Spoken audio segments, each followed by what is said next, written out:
These are a lot of found objects that I found after the storm. This is a rusty pair of shears, and this is a caliper. I'm a native New Orleanian. I've been doing art all my life. I always kid people that I don't have a job, I just do art.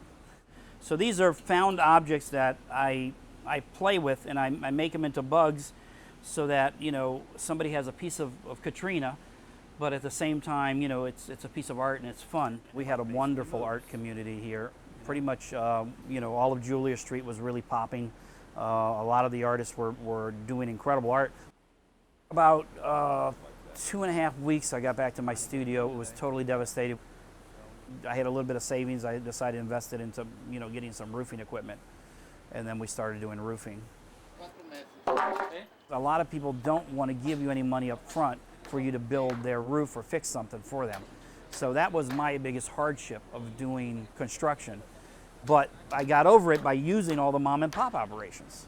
I could walk in there and say, look, here's a check. Can you hold the check for 3 or 4 days? I need this much sheetrock to hang. And then I get paid by the end of the week, and then I went and paid them. And they were fabulous. What happened was I found one of my art patrons, and he owned about 40 properties that are all devastated. So what I did was I made a deal with him to help me purchase a building and retool me. And so what I do is I go in when he leases a building, and I talk to the owners, and then the owners it might have a theme, like New Orleans theme, and I did the New Orleans look in there. And then he gets to put his poker machines in there and his cigarette machines. He has an amusement company. So, and you know, in that way it's a win-win situation. He needed somebody to help him, and I needed work.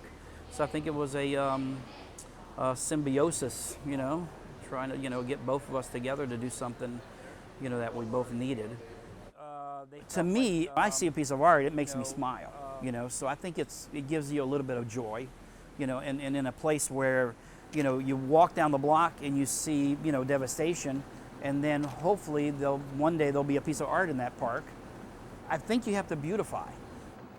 The people from St. Bernard are very, very hardy people. They put on their shrimp boots and they got to work after, you know, the storm. And if you look down a lot of the streets, you don't see any FEMA trailers.